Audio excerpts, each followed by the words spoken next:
नमस्कार दोस्तों, आपका स्वागत है मेरे YouTube चैनल सोशल लायर में। आज मैं आपको एक अन्य सामाजिक मुद्दे के बारे में बताना चाहूँगा। ये मुद्दा आपके अवलोकन में आता रहा होगा, लेकिन लोग ध्यान नहीं देते हैं। आजकल मुकदमेबाजी, ज़मीनी विवाद में व्यक्ति अपने कुछ कमियों के कारण स्वयं ही बढ़ाते हैं। कुछ मुद्दे ऐसे हैं कि जिनमें अधिकांश ज़मीनी विवाद उत्पन्न होते हैं। अगर हम फर्स्ट स्टेज में ही उनका अवलोकन कर लें या किसी अपने विधिक सलाहकार से राय ले लें या ज़मीन से संबंधित विशेषज्ञ की सहायता ले लें, तो हमें इन मुसीबतों का सामना नहीं करना पड़ेगा। आप जब भी ज़मीन ग्रामीण इलाकों में परचेज़ करते हैं या खेती की या किसी रोड पे या हाईवे पे, तो कुछ चीज़ों का ध्यान नहीं देते हैं और उससे जो है अनावश्यक रूप से मुकदमे बढ़ जाते हैं। देखिए, मैं एक उदाहरण देता हूँ। जैसे दो भाई हैं, राम और श्याम। राम और श्याम के नाम 1 बीघा ज़मीन सरकारी रिकॉर्ड में दर्ज है और दोनों ही एक ही खतौनी में, एक ही खसरा नंबर में उनकी खेती दर्ज है। माना 1 बीघा भूमि उनके एक ही खसरा नंबर में दर्ज है। आप क्या करते हैं कि आप राम बेचने के लिए ज़मीन तैयार है, तो आपने सोचा कि आधी ज़मीन हम अपने नाम लिखवा लेते हैं।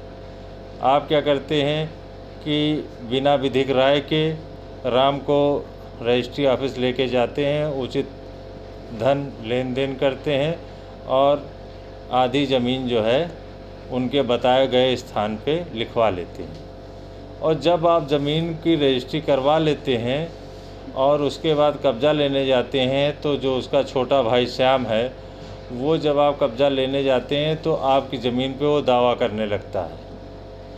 तो वो इसलिए दावा कर सकता है क्योंकि अभी उस लैंड का जुडिशियल सेपरेशन नहीं हुआ था, और या तो उन लोगों ने पहले से ही जुडिशियल सेपरेशन न्यायालय से करवा लिया होता, तो आप लेफ़्ट साइड लेते या राइट साइड लेते, उस चीज़ का बारे में कोर्ट तय कर चुकी होती।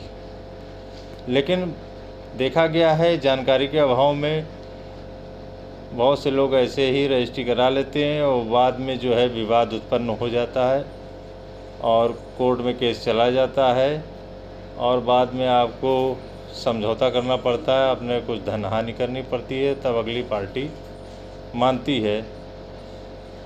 तो इसके लिए हमें करना क्या चाहिए? अगर हम कुछ बातों का ध्यान देते तो ये ऐसी नौबत आती ही नहीं है। जब भी आप ऐसे खेती को ख़रीदें या ऐसी भूमि को ख़रीदें जिसमें एक से ज़्यादा हिस्सेदार हों, तो उनमें आप एक काम अगर कर लें बैनामा कराते समय, तो आपको कभी विवाद का सामना करना ही नहीं पड़ेगा।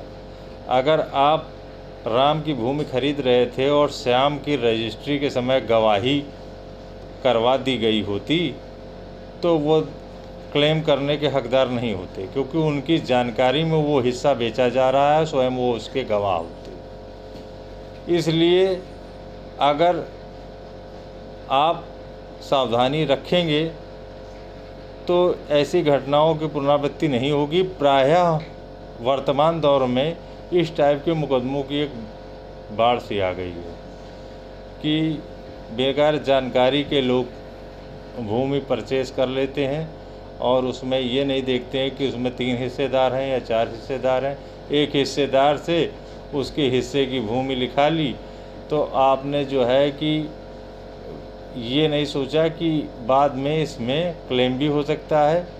उसके लिए करना ये चाहिए कि उन लोगों की गवाही करा लेना चाहिए या उनसे कहना चाहिए कि आप जुडिशियल सेपरेशन इसका करवा लीजिए, फिर उसके बाद हम रजिस्ट्री करा लेते हैं। अगर इतना समय ना हो तो वो जितने भी हिस्सेदार हैं उनको किसी न किसी रूप में उस बैनामे में गवाही करवाइए, या सभी लोगों से को उसमें रजिस्ट्री में हिस्सेदार बना करके उतने हिस्से की रजिस्ट्री कराइए, तो फिर आपको कोई भी समस्या का पालन नहीं करना पड़ेगा। अगर आपको मेरा ये वीडियो पसंद आया हो तो लाइक करें, सब्सक्राइब करें और